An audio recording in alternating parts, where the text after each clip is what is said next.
DRUNVALO. Good afternoon, Mark. You're live in front of the audience.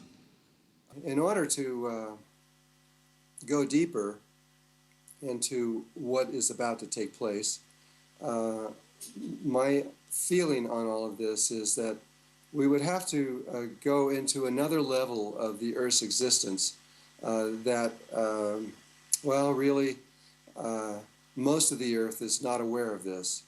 And inside the Earth, there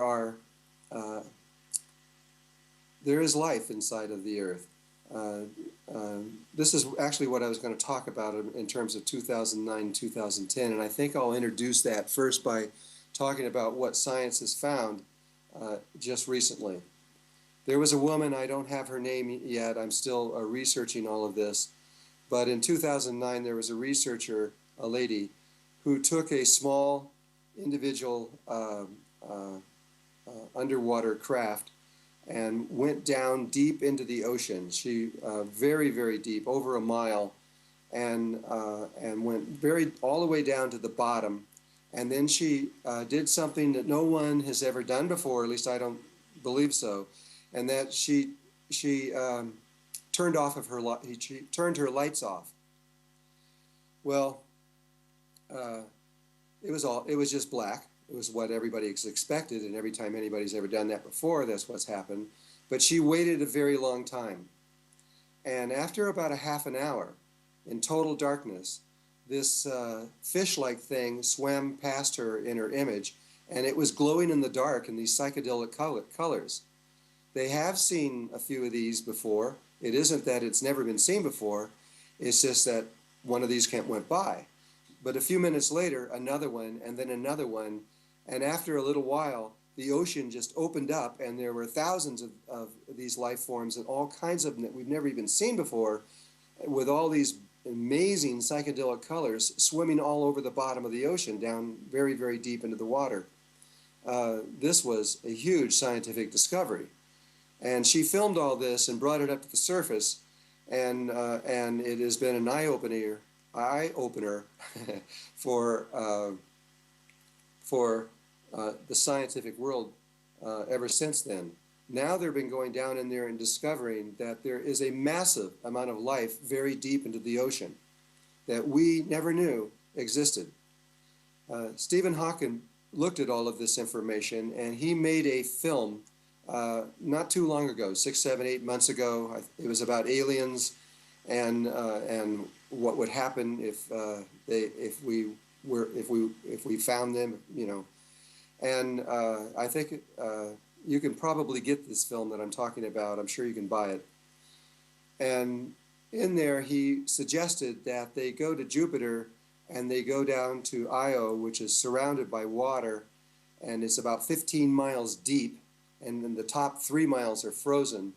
And he suggests that we go down close to where the planet is, the actual physical part of the planet, that we may find life in the same kind of way that we found deep inside the Earth. And he also began to suggest, for the first time, that we may find Earth or ETs or people. I guess you wouldn't call them ETs, you might call them ITs, not extraterrestrial, but interterrestrial. That you may find them not only in the oceans, but even inside of the Earth's core. Well, about 20 years ago, there were these ships that began to appear all over Mexico. These ships are probably the most documented UFOs in the history of the Earth. This isn't just a few, a few sightings. This is thousands upon thousands upon thousands of sightings, and these sightings were recorded for a long time, way back in the early 90s when they first appeared. They first appeared approximately in 1990, 1991, somewhere around in there. And by 1996, they were coming out of a volcano south of Mexico City on an hourly basis, where hundreds of people would be sitting on the rims of this thing, actually photographing them and with videos and watching them come out. They had no concern that if they were seen or not. And they were these ships that were glowing. They had their own light, their own glowing light. and they were kind of a bright orange with a darker orange, kind of turn into a red, and sometimes they would turn bright white occasionally when they would start moving very fast. And Jaime Marceau, who is an anchor for one of the primary films companies down there, a news broadcast, he began to get films of this coming in, and they were actually projected out onto television down in Mexico. And then the man named Carlos Diaz was contacted by them directly and was able to go aboard their ships. He was the only person that I'm aware of that has ever been able to go aboard their ships right now.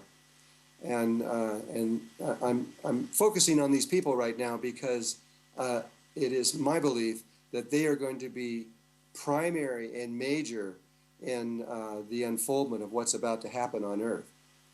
And so these, I was sent a video from Mexico of the landing of these ships. 7 of them landed in a small town right at the base of the volcano. And one of these videos was a video of them coming, landing, actually physically landing the ship, and then getting out and walking around on the Earth. And so this Mexican woman who had just a little, like a little Sony Handycam, she ran down the stairs because this ship landed no more than 100 feet away from her house. And she ran down there, and on the film, she's freaking out. She's going, ha, hee, ha, ha. She's freaking out through the whole film. And she goes down and she puts it between a wrought iron fence where we can see it. And this was just as these 3 individuals were getting off the ship. They were about 3.5 feet high, and about a third of their body was their head. And they were bright orange. They looked just like their ship. They looked like they were made out of lava. And in this video, you see them walking around, just kind of like they're looking for something or looking at something. And then in one view, you see them walk right through each other. It's pretty amazing to see that take place. And then as they get back on the ship actually gets bigger. It's interesting. And then they go up into the air. It breaks into 2 and goes into 2 different, becomes 2 smaller ships and goes into 2 different directions. This was the first time I'd ever seen them on a video. I've never, etc., and all this kind of thing. But since then, I've had many photographs and of who they are and what they are. At one point, though, the man Carlos Diaz, who was on one of their ships, was instructed by them to come to me and to talk to me and to give me all of his footage. He has over 200 hours of their video and 1,800 photographs, which we are in the middle right now of getting that transposed and put into my hands. And I met with him down in Mexico City, and what he tells me is a story, and this story has been verified from other levels now, that these people used to live on the surface of the Earth somewhere between 1 and 2 million years ago. And they lived here in bodies that were not human, but very much like human. And they had developed a science very similar to our science, using electromagnetic fields and etc., and technology very similar to what we are creating. And they were also killing the Earth just like we are with our science.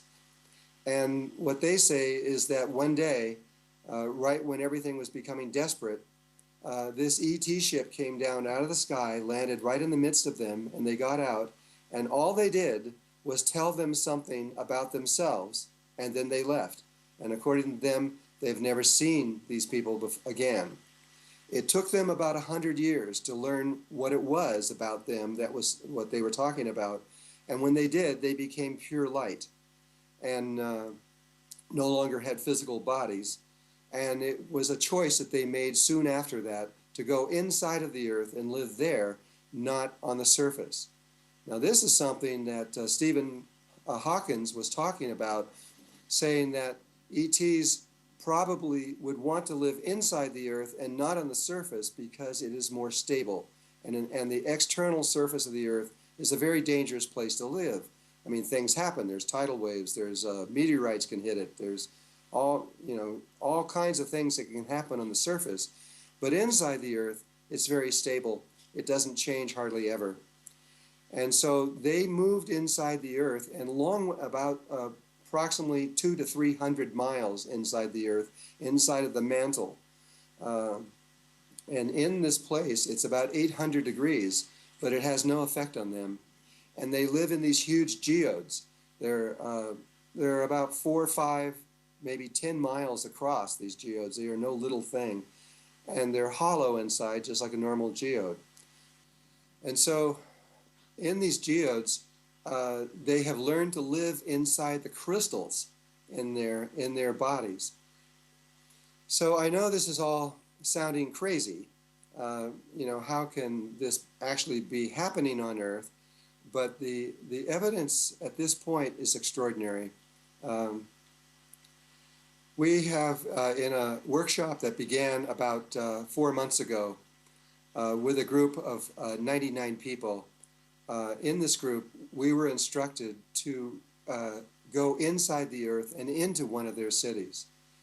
This has never happened before. But we had to learn a different way of perceiving from our brain. This took us about 3 days to learn how to do.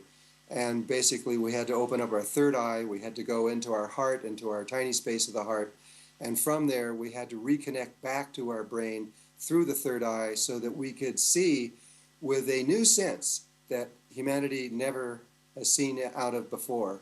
It's extraordinary. You're looking out at the world, but you're not seeing the world in the way we are. We're seeing all of the energy fields that move between us and between plants and life and between the Earth and us. It's a different view. It's almost like going from light to X-rays, but it's a different view. And once we were able to see in that way, we were able to go down into the Earth using our Merkaba fields and enter into one of these cities. As we came up to the city, as we began to approach up to it, 99 of these beings came up to us. It looked like they were flying up to us, and one of them went to each one of us. And in there, when they came to each one of us, they were these funny-looking beings that we saw on the film that were very unusual. And then right before our eyes, each one of us, they turned into a human being. And so from my experience at that point, this male human being began to talk to me in English. And they have a great sense of humor. They laugh all the time. They think that we should be lighter in our hearts and not be so concerned about what's going on the Earth, because they know that everything's going to be fine. And so they make jokes. They laugh. It's kind of a funny thing. They then took each one of us individually into their city and told us how they lived, gave us experience of all this. It lasted for about a half an hour, talking to each one of us in a different kind of way, and also talking to whatever language we were talking that we were into, whatever our home language was. That's how they spoke to us. You have to remember, they're at least 1 million years more in evolution. That's why they could do this. And then in the middle of this geode, in the space that's inside of there, was one of these big orange ships that people have been seeing, and this is intimately connected with them.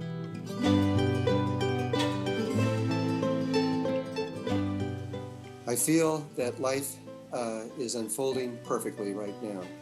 I just gave a video out to the world called The Birth of a New Humanity, and this is also intimately connected to what the Mayans and the Hopi are saying.